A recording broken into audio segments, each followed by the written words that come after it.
오늘장의 중심이 될 중요한 이슈앤 전략을 통해 정리해보겠습니다. 타케온 뉴스 조우진 대표, 미래경제연구소 정태근 이사, 프레스티지 경영전략연구소 반종민 소장, 헤르메스 스탁 하창한 본부장 나오셨습니다. 어서 오세요. 네, 반갑습니다. 자, 트럼프 2.0 시대가 개막을 했습니다. 그런 만큼 오늘은 섹터별 전망부터 좀 짚어보도록 할 텐데요. 최근 안정적인 이익과 주주 환원 정책으로 기대감을 모으고 있는 자동차 업종. 트럼프 전 대통령이 재선될 경우 관세 정책의 표적이 될 거란 전망들이 나왔었는데요. 자동차주 향방은 어떻게 봐야 될지 조우진 대표님께 먼저 여쭤볼게요.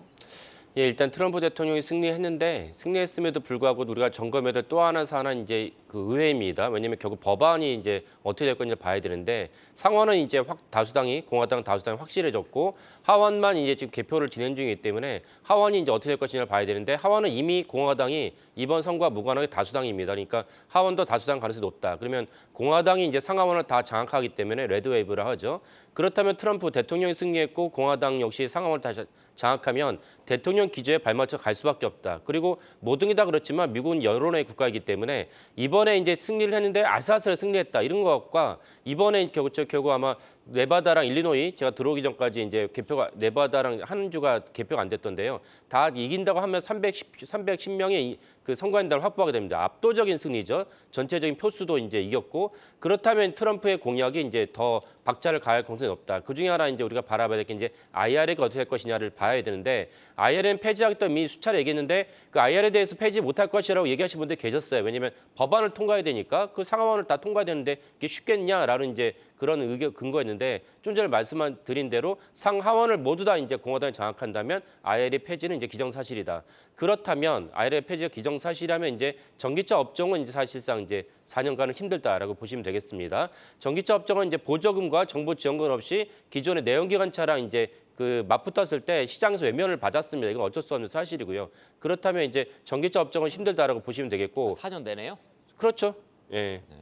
그러니까 전기차 업종 힘들다고 보시면 되겠고 그다음에 또 하나는 이제 전기차 업종과 제일 중요한 거는 2차 전지 역시 힘들다고 보시면 됩니다.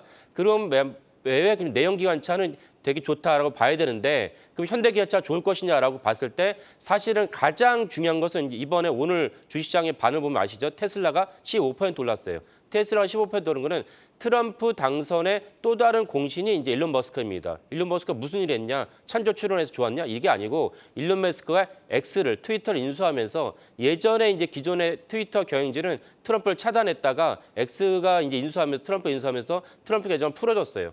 그 아시는 분도 계시겠지만 트럼프 이번 대선의 주요한 어떤 그 발표가 기존의 언론 매체보다는 X를 통해서 뭐 어떤 거에 대해서 트위터에 대해서는 X를 읽은 사람이 8,400만 명. 웬만한 뉴욕타임스, US투데이를 능가합니다. 이런 것이 이번에 여론조사를 틀렸는데도 불구하고 트럼프가 앞선, 그러니까 여론조사가 제대로 짚지 못한 것이죠. 그 여론이 워낙 기존 매체가 이제 트럼프와 사이가 안 좋으니까요. 이렇다면 사실은 그 여전히 그 트럼프 2기 정부에서 그 아시겠지만 머스크가 이제 사실상 이제 강력으로 거의 내정이 돼 있습니다. 그때 머스크가 들어갔을 때 어떤 이제 혜택이 있을 거예요? 당연히 뭐 그 테슬라의 혜택이 있으니까 15% 올랐죠. 그러면 어떤 것이 봐야 되느냐? 2차 전지 안 좋다면 그 어떤 걸 봐야 되냐? 그러니까 결국 테슬라의 정체성을 뭐로 봐야 되냐? 전기차이지만 동시에 자율주행차. 그 자율주행차에서도 빅데이터랑 이제 생성 AI 두 가지를 동시에 보시면 됩니다. 그러니까 2차 전지는 논외로 치더라도 그 자율주행에 대한 규제가 있는데 트럼프는 언제건 대부분 규제를 다 풀려고 하는 그런 규정입니다. 그렇다면 자율주행에 대한 그 허들을 풀어준다면 테슬라의 이제 그 자율주행차가 성큼이 이제 현실로 다가오면서 이에 따라서 이제 우리가 그 현실을 봐야 된다. 그렇다면 국내 자율주행차의 몇 가지 종목이 있습니다. 퓨런터가 있고 그다음에 현대오토웨버는 특별히 현대차의 이제 생성형 AI의 그 모든 소프트웨어를 총괄하는 기업이니까 중요하게 보시면 되겠고 모트렉스 이 세 가지 기업 정도를 중요해 보시면 좋겠다라고 말씀드리겠습니다. 원달러 환율 상승하면 자동차에는 조금 호재 아닌가요? 자동차에 호재에 지금 외국인들이 들어오기 힘들죠. 아 그렇군요. 예. 그러니까 사실은 그런 점에서는 당장 호재라고 보기 어렵고 그다음에 GM이랑 포드는 좋죠. 자국 기업은. 근데 현대기아차 어쨌건 외국 기업이니까 관세 생각하면 좀 호재라 보이는지 어렵다라고 생각합니다. 네. 알겠습니다. 다음에 철강주 보겠습니다. 중국발 공급 과잉에다가 가격 하락까지 이중국 겪어왔죠. 트럼프 정부의 관세 정책에서 앞으로도 자유로울 수 없을 것 같은데 갑자기 생각난 거지만 과거 트럼프 1기 정부 때 우리가 철강 협상을 잘못해가지고 우리는 쿼터 제재를 지금 받고 있습니다. 경쟁국들이 조금 관세 더 내고 지금 더 많이 팔았는데 지금 더 팔고 싶어도 못 파는 그런 상황이었죠. 어찌됐든 우리 협상을 다시 해야 될 것 같은데 철강주에 대한 전망 또 전략 정태근 이사님한테 들어보겠습니다. 네. 일단 뭐 철강 쿼터제 협상은 쉽지 않을 것 같아요. 일단 결론은 그렇게 말씀드리고 싶고 일단은 한국은 잘 아시겠지만은 관세 부과 대상국은 아니지만 이제 우리 앵커님께서 말씀하셨듯이 절대 쿼터제 대상 국가입니다. 그러다 보니까 무역확정법 232조에 따라서 연간 263만 톤까지는 무관세지만은 이 부분을 넘어가게 되면은 관세 적용이 되는 부분들이 있죠. 근데 그 최근에 수출 동향을 보게 되면은 250만 톤 전에서 이제 미국 출량이 좀 유지가 되고 있는 상황들이기 때문에 이 부분을 좀 늘리기 위해서 과거 이제 바이든 정부 때도 좀 시도를 했었는데 바이든도 정말 이렇게 좀 쉽지 않더라고요. 이 협상을 시도했지만은 기존 쿼터제도 특혜라고 얘기를 하게 되면서 또 이제 제재를 더 하려는 그런 움직임이 있었기 때문에 포기를 했었는데 아마 이제 트럼프가 들어오게 되면서도 마찬가지 쉽지 않을 것 같아요. 그래서 지금 트럼프가 집권하게 되면은 뭐 쿼터 축소라든지 관세 대상 분류에 대한 우려감도 있는 상황들이기 때문에 참 쉽지는 않을 것 같아요. 그러나 다행이라고 해야 될 부분은 미국 수출량이 그렇게 많지 않다라는 점. 이 부분 좀 다행이라 봐야 될 것 같고요. 그리고 철강주의 가장 큰 문제는 앵커님께서 언급해 주셨듯이 중국발 공급 과잉 그리고 중국 철강 제품의 수입이 증가하고 있다는 부분들이 가장 큰 리스크라 좀 봐야 될 것 같습니다. 그렇기 때문에 이런 부분들이 해소가 되기 전까지는 업황 불안은 좀 지속이 될 수밖에 없다고 생각을 하고 있고요. 그 쪽에서 좀 대안을 좀 찾아보게 된다라면은 결국 관세 문제가 있기 때문에 중국 현지 공장 그리고 뭐 셰일가스 수출 증가 이런 부분을 보게 되면 유종형 관광을 봐야 되는데 그런 부분을 보게 되면은 뭐 종목 떠오르실 겁니다. 세아제강이라든지 휴스틸 이렇게 봐야 되는데 휴스틸이 최근에 이제 미국 쪽으로 이제 현지 공장을 이제 준공 예정이기 때문에 그런 점을 감안해 보게 된다라면은 일단 탑픽 정도는 휴스틸 정도 한번 제시를 할 수 있지 않을까라고 말씀드려야 될 것 같습니다. 네, 지금 카카오 실적이 발표가 됐습니다. 카카오 실적 발표 내용 한번 살펴보시면 3분기 영업이익이 1,305억 원으로 집계가 되면서 전년 대비 5% 증가한 것으로 나타났는데요. 매출 같은 경우에는 예상을 조금 하회했지만 영업이익과 순이익이 예상을 상회했고요. 1, 2분기에 이어서 수익성이 좀 개선되고 있다는 점이 포착되었다는 점 함께 참고해 보시면 좋을 것 같습니다. 자, 계속해서 소식 이어가도록 하겠습니다. 차기 트럼프 행정부의 친환경 정책 후퇴 가능성이 좀 점쳐지고 있는 가운데 에너지주의 경우 신재생 에너지와 전통 화석 연료 시장의 주가 향방이 엇갈릴 거란 이런 관측들이 나오고 있습니다. 하창환 본부장님 전망 어떻게 보고 계신가요? 네, 일단은 뭐 에너지 쪽은 단기간으로 좀 엇갈리긴 할 겁니다. 이건 1기 때도 좀 비슷했었기 때문인데요. 다만 이제 정책 자금이 상당히 많이 잡혀 있고 24년, 25년부터 특히나 이런 뭐 태양광이나 풍력에 대한 설치량이 좀 폭발적으로 늘어날 것으로 예상이 됐었던 시기이기 때문에 정권에 상관없이 결과적으로는 좀 수요가 늘어나는 방향으로 가지 않을까 싶습니다. 일단 센티적인 영향을 받을 수밖에 없는 환경이다 보니까 뭐 이제 재생에너지 쪽은 좀 단기적으로 쉽지 않을 수 있다라고 보시면 좋을 것 같고, 근데 이제 뭐 화석연료도 사실 정권이 들어오긴 하지만 최근에 이제 뭐 오펙이나 오펙 플러스에서의 이런 공급망 관련된 이슈도 있고요. 무엇보다 수요가 아직 살아나지 못하고 있는 상황이어서 그쪽도 사실 그렇게까지 뭐 단기간에 좋아진다 이렇게 보시기보다는 저는 그냥 에너지 인프라 쪽으로 그냥 보시는 게 좋을 것 같아요. 지금 원전이라든지 특히나 뭐 전력 같은 경우는 이미 노후 변압기가 엄청나게 많은 상황이고 이런 AI 데이터 센터에 대한 사이클이 오지 않아도 지금 노후 변압기만 바꿔도 지금 전 세계 캐파가 터져 나가고 있는 상황이거든요. 그 정도로 많이 되고 있는 상황이고 최근에 이제 유럽 지역에서도 수주량이 상당히 늘어나고 있는 상황이기 때문에 지금 시점에서는 에너지를 좀 뭉뚱거려서 본다라고 한다면 인프라 쪽으로 보시는 게 좀 맞지 않을까 싶습니다. 뭐 특히나 원전 같은 경우 또 이제 수혜 산업으로도 거론이 되고 있는 상황이고요. 그래서 전력 쪽으로 좀 보시면 좋을 것 같고 대표주는 뭐 HD 현대엘렉트릭이 일단 압도적으로 좀 좋다라고 말씀을 드리고 싶습니다. 다만 최근에 효성중공업이 이제 지수 편입에 대한 이슈도 조금은 있는 상황이고요. 또 이제 수주에 대한 기대감들 그리고 증권가에서 굉장히 좀 긍정적으로 평가를 하고 있다라는 점, 그리고 초고압 변압기 쪽에서는 효성중공업과 LS 일렉트릭이 있는데 이게 PER 수준이 뭐 HD 현대엘렉트릭은 이튼과 거의 비슷한 수준이지만 나머지는 아직 룸이 굉장히 많이 남아 있습니다. 그래서 만약에 차기적으로 올라온다라고 한다면 지금 효성중공업에 조금 더 탄력도가 높지 않을까 이렇게 정리드리겠습니다. 네, 다음엔 조선주 보겠습니다. 뭐 턴어라운드 했다 이런 평가도 많았고 지금 수주 잔고도 굉장히 많다. 이런 얘기들이 많이 나왔는데도 불구하고 주가는 왜 이러는지 모르겠습니다. 반정민 소장님, 조선주 어떻게 보십니까? 예, 조선주는 상승 여력은 있습니다. 있는데 그 배가 가듯이 좀 천천히 올라갈 수 있다라고만 좀 생각하시면 좋을 것 같고요. 아, 속도가 그거에 또 맞춰서. 예, 저는 그렇게 보고 있는데 그만큼 이제 재무적 구조나 그게 이제 시간이 받아들여지는 게 시간이 걸릴 수 있기 때문에 그만큼 좀 느리게 갈 수 있다는 점만 체크를 하시면 좋을 것 같고요.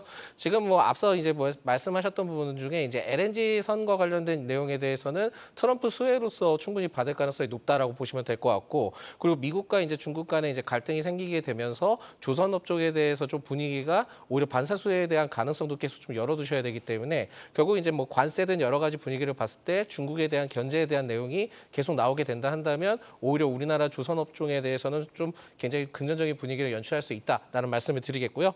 두 번째로는 이제 조선 업황 슈퍼사이클에 대해서 계속 좀 지속이 되고 있는데 이게 지금 업황 불황 당시 그 수주가 저가 수주에 대해서 있었던 시점이 지금 좀 털어내는 시점이고요. 지금은 고수익 중심의 선박 수주에 대한 물량이 계속 좀 나오고 있기 때문에 시간이 가면 갈수록 재무적으로 굉장히 좀 긍정적일 거고, 기존에 있던 헤비테일 방식이 아니라 지금은 공급자 우위의 방식에 지금 서 있다 보니까 계약 방식이 표준 계약 방식으로 단계별 20%씩 좀 받는 구조로 되어 있습니다.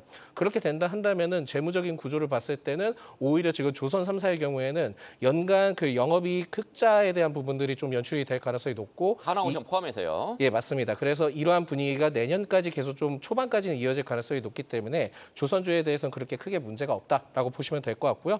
여기에서 좀 픽을 꼽는다 하면은 뭐 조선 3사도 좋긴 하지만 HD 현대중공업을 좀 체크를 해보시는 게 좋을 것 같습니다. 최근에 이제 노조 갈등에 대한 내용들은 나와 있기는 하지만 실적 공개 시 전기 대비 매출은 좀 줄였고 영업이익은 꾸준히 상승하고 있는데, 이 기업이 지금 2021년 수주 물량 매출 비중이 15% 줄었고요. 2022년 물량이 좀 증가를 했고 지금 현재 2023년에 그 투입분이 시작이 되고 있다 보니까 재무적인 구조를 봤을 때는 계속 좀 상승할 수 있다는 점을 체크를 했을 때는 오히려 지금은 HD 현대중공업 주목해 볼 만하다라는 말씀드립니다. 네, 9월 경상수지 숫자가 공개가 됐습니다. 9월 경상수지의 경우 111억 달러 흑자로 기록이 됐고요. 반도체, 자동차, 휴대전화 수출 호조에 힘입어서 경상수지 흑자를 기록을 했습니다. 또 흑자 규모의 경우 6월 이후 석 달 만에 가장 큰 규모라는 점도 함께 체크해 보시면 좋을 것 같습니다. 이번에는 오늘 아침에 나온 가장 빠른 리포트 확인해 보고 오시죠. 심수영 캐스터가 준비했습니다. 오늘 아침에 나온 리포트 정리해드리는 가장 빠른 리포트 행공시 시간입니다. 우선 오늘은 4개의 상향 리포트가 나왔는데요. 하나씩 살펴보면요. 상상인증권에서 휴재에 대해 이제는 기업 역량을 소송에서 영업으로 집중할 전망이라 평가하며 목표가 상향했고요. DS투자증권에서는 생쥐의 순환시대라는 제목으로 한미약품의 목표가를 44만 원으로 상향했습니다. 또 다올투자증권에서는 한국금융지주의 목표가를 9만 6천 원으로 상향했는데요. 수익성 개선이 가시화되고 있다고 언급했습니다. 한편 대신증권에서는 대한항공이 3분기 깜짝 실적을 시현했다며 목표가를 3만 3천 원으로 올려 잡았습니다. 또 하향 리포트도 짚어보면요.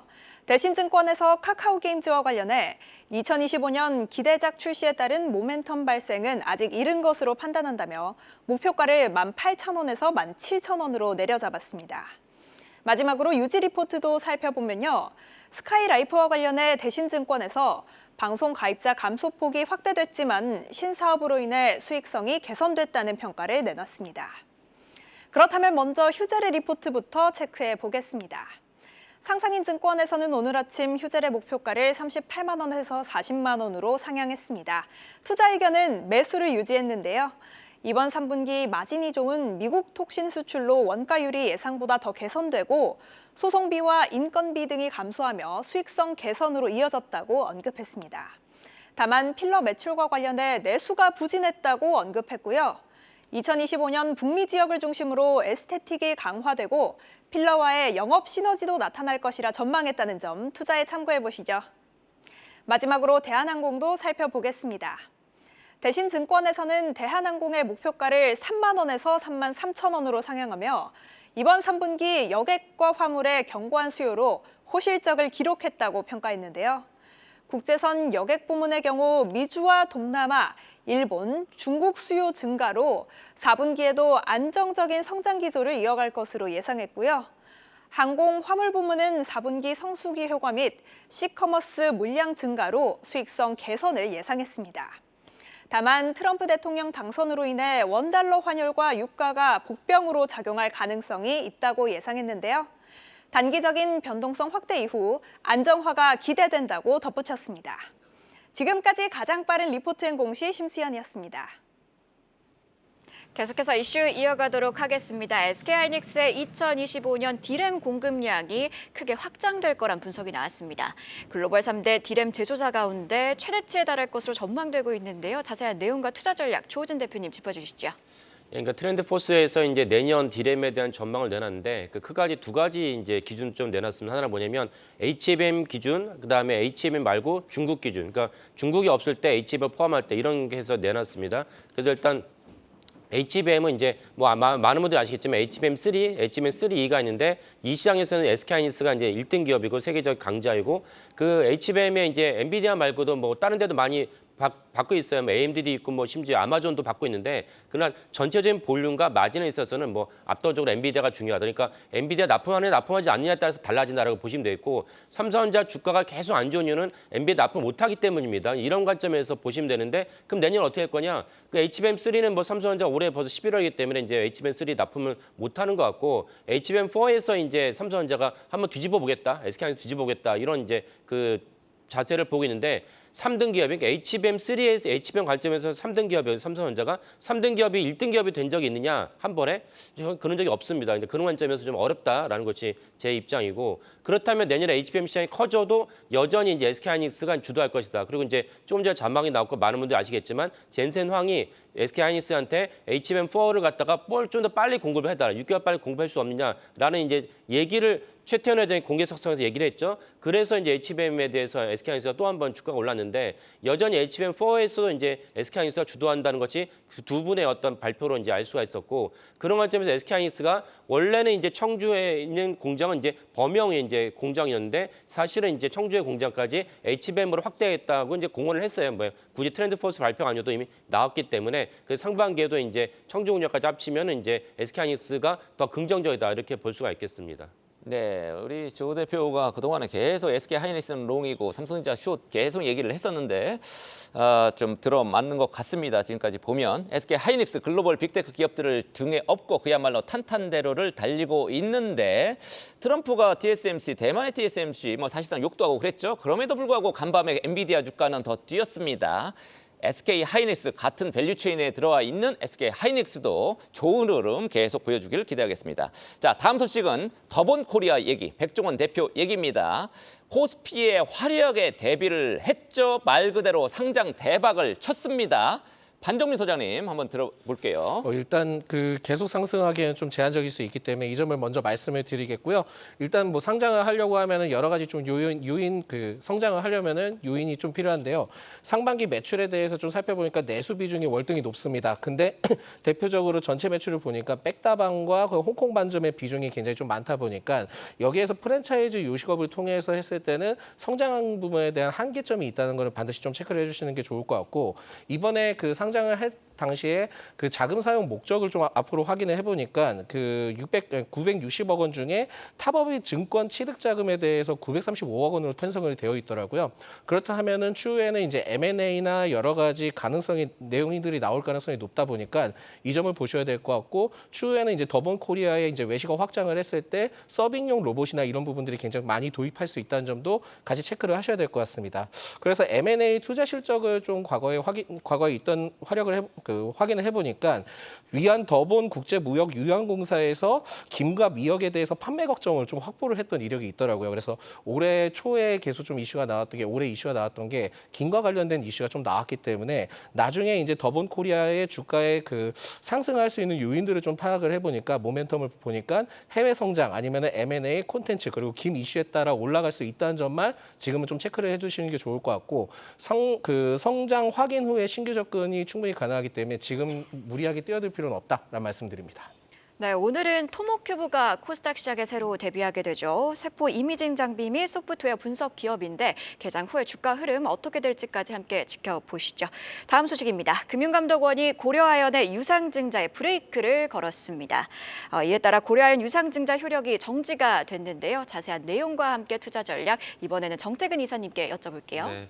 어쩌다 보니까 고려안을 제가 자꾸 다루고 있는 상황이 되고 있는데 지난번에 유상증자 결정에 났을 때 한번 얘기도 드렸었고 그리고 어쨌든 금융당국 그러니까 금감원에서 유상증자 결정에 대해서 이제 정정 신고서 제출 요구를 하게 되면서 효력 정지가 된 상황입니다. 그래서 3개월 내에 정정 신고서를 미제출하게 되면은 유상증자 계획은 철회한 걸로 일단 간주가 될 수밖에 없는 상황이라 보시면 될 것 같습니다. 그래서 지금 이제 고려아연은 이제 마음이 급해졌어요. 왜냐하면은 이제 일반 공모 방식으로 이제 이 유상증자 진행을 하게 되면은 경쟁자의 지분율을 희석시키는 효과가 있고 그리고 자금 조달에도 효과가 있기 때문에 제가 두 마리 토끼를 잡는다고 말씀했는데 어쨌든 그런 부분이 쉽지 않아졌습니다. 그리고 이제 또 있었죠. 하나 지분 매각을 하게 되면서 하나 지분도 매각을 했고 그리고 아크에너지였던 대여 자금을 회수하게 되면서 5천억 넘는 자금을 이제 확보를 했는데 그럼 이제 방향성은 두 가지겠죠. 어쨌든 어쨌든 지분을 확보하기 어떤 움직임을 가져간다라든지 아니면은 이 MBK 쪽에 의결권을 방해하기 위한 어떤 방안을 아마 준비를 이제 하고 있지 않을까라고 좀 볼 수가 있을 것 같습니다. 그러면은 이 의결권을 확보하기 위해서는 자사주를 또 활용할 수밖에 없는 상황들인데 그러면은 배임을 피하기 위해서는 주가를 계속해서 노이즈를 발생시킬 수밖에 없거든요. 그러면 유상증자 외에 주가 좀 떨어뜨릴 만한 어떤 방안을 또 마련하고 있지 않을까라는 생각을 하고 있습니다. 결국 이 부분은 배임을 피하기 위한 어떤 법리적인 검토가 진행이 됐을 거고 그리고 이 배임을 피하기 위해서는 지금 어쨌든 자사주를 또 우리 주사주를 바꿀 때 주가를 떨어뜨릴 수밖에 없는 부분들이 있거든요. 그래서 그런 부분들이 있고 그러다 보니까 확보된 현금을 통해서 뭐 우리 사주 조합에 대한 어떤 매수 지원을 한다든지 아마 이런 것들이 진행되지 않을까라고 보고 있습니다. 하지만 중요한 것은 고려아연이 낼 만한 시세는 충분히 다 냈다라고 생각을 하고 있습니다. 그렇기 때문에 지난 시간에도 매도를 말씀드렸었는데 지금도 매도에 대한 의견은 변함이 없다라고 말씀을 드려야 될 것 같습니다. 네, 요 경영권 분쟁 직전 주가가 뭐 5, 60만 원대였는데 지금 너무 높죠. 그거를 여러 번 지금 우리 정태근 이사께서 강조하고 계십니다. 자, 오늘 굉장히 중요한 이벤트 윤석열 대통령 기자 회견이 오전 10시에 예정이 돼 있습니다. 오늘 개장 전 체크 포인트 하청한 본부장한테 한번 들어볼게요. 네, 일단은 미국 3대 지수가 급등을 했습니다. 중요한 거 다들 아시겠지만 대선 개표 이후에 이 방향성이 거의 일주일 내내 연속성을 가지고요. 그다음에 한 달의 방향성을 가지는 사례가 너무 많았습니다. 11번 중에 9번이 그랬기 때문에 일단 미국 증시는 계속 달려준다라고 보면 될 것 같고요. 근데 거기에 맞춰서 이제 우리나라 주식이 같이 움직일 수 있느냐 이게 핵심인데 일단 야간 선물은 부정적입니다. 이 미니 지수가 2%대 이상씩 급등을 했음에도 불구하고 우리나라 야간 선물은 마이너스 0.42%인데 이건 좀 옵션 선물 거래가 좀 망했다라고 보시면 될 것 같고요. 그래서 이게 우리나라 센티에 좀 영향을 미치긴 할 건데 이쪽으로 좀 집중이 되는지를 꼭 체크를 하셔야 됩니다. 만약에 방향성 따라가면 외국인의 수급에 뒷받침이 되어지지 않고 있는 현 시점에서는 좀 부정적일 수가 있을 것 같고요. 환율이 1,400원 정도에서 붙어 있으면 상관이 없는데 이게 1,420 정도가 넘어가면은 확실하게 분위기가 많이 달라질 거기 때문에 환율의 기준 좀 잘 세워보시면 좋을 것 같고 오늘도 역시나 트럼프 웨이브가 좀 강하지 않을까 싶습니다. 미국장도 보시면 그에 수혜받는 산업군들이 워낙 변동성이 컸기 때문에 우리나라도 좀 비슷한 기조가 만들어지지 않을까 싶습니다. 네, 이슈앤 전략 네 분의 전문가와 함께 개장 전 꼭 확인해야 할 뉴스들 체크하고 전략까지 세워봤습니다. 고맙습니다. 계속해서 다양한 경제 이슈를 알고 싶다면 구독과 좋아요, 알림 설정 부탁드립니다. AI 캐스터 권미정이었습니다.